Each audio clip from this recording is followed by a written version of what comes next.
Hello, my name is Timothy Ziegler, and today I'm here to talk to you about the past, the present, and the future of video games. So sit back, relax, and hopefully I can inform you a little bit more about video games and their evolution, and as well as entertain you along the way. I know me, and I know how much I like video games. So if you like them as much as I do, let's learn a little bit about them. Presentation, where we'll be talking about past, the present, and the future of video games. So let's go ahead and dive right in. All right. We're going to talk about three different topics today: the origins, what the first consoles were like. We're also going to talk about the evolution of video games. And then we'll hit a little bit about what the future might hold for video games. Video games aren't just for older people now. Video games is for everybody. So let's go ahead and talk about what the first consoles were like. The founder of the first console was Ralph Baer. He founded what they called the Brown Box, and then later on, he sold it over to Magnavox, and it became the Magnavox Odyssey, which the first game on the Magnavox Odyssey was table tennis. And then in 1972, Atari created a very popular system that they used at the arcade, and it was so popular that whenever they went to fix the machines, they thought something was wrong with the machines. There wasn't anything wrong with the machines. There was too many quarters jammed in the machines because people really liked it. And then in 1975, the first Atari home version came out. And following that, we see near the mid to late 70s, between 76 to into the 80s, 83, we see the introduction of the first cartridge systems. Now this was good because this allowed people to essentially play games, not just one game on a console. Now they had the opportunity to play multiple games on one console. It created sort of like a library of games, so to speak. And then finally in 1985, we had the breakthrough of the NES, which was the big foundation upon gaming. And that's where we'll see our turn in the gaming world. Next, we're going to talk about the evolution of video games and game consoles. In the 1960s, the first thing to really come across was Space War.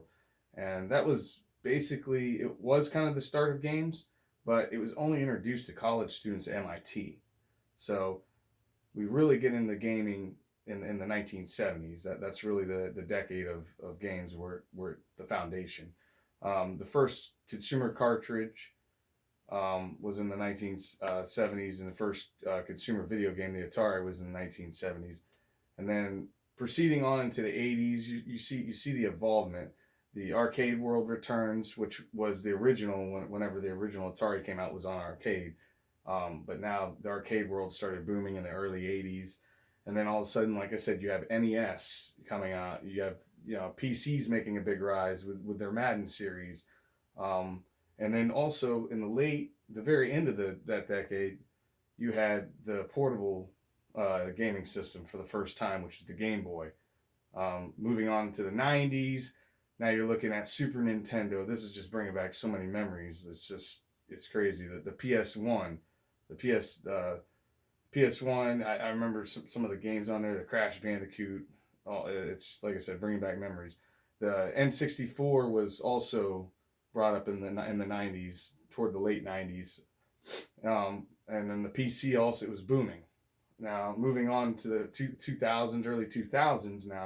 Now we're seeing the evolution. We're seeing the competition between the different manufacturers. PS2 comes out, Game Boy Advance now. So now you have a more advanced portable gaming system.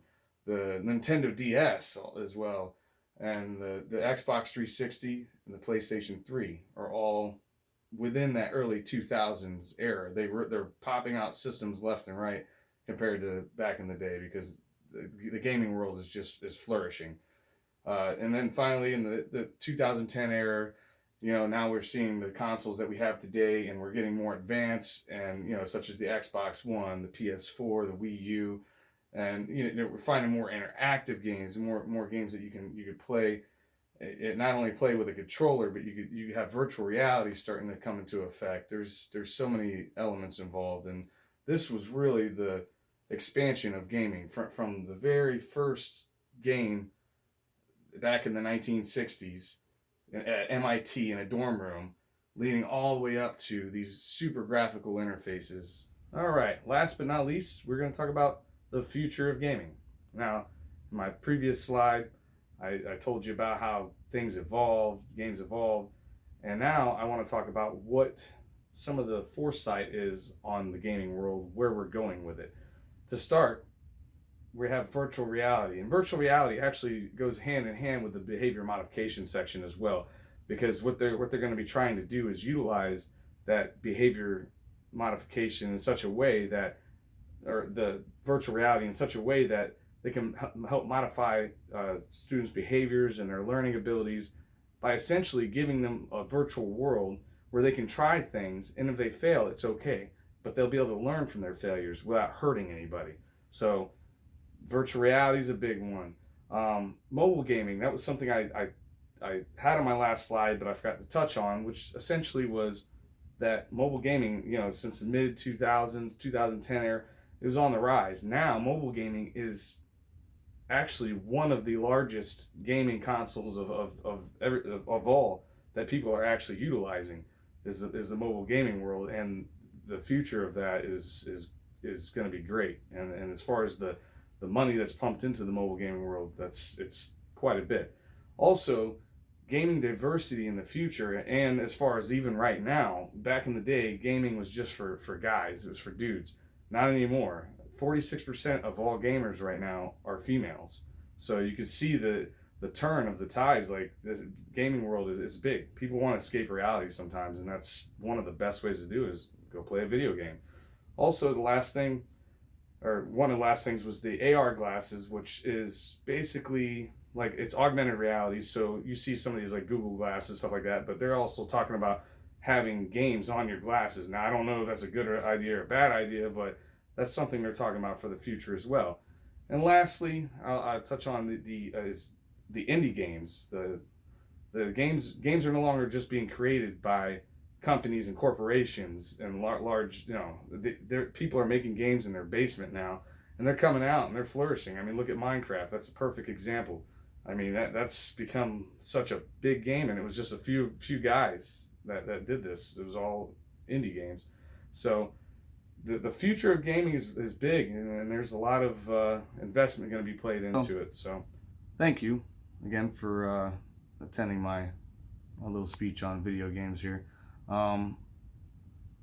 Basically, we went over the origins, took a look at the timeline of video games, and then looked into the future. And I hope throughout this discussion you kind of went back to your childhood and got to see, how it all started to where it all ended.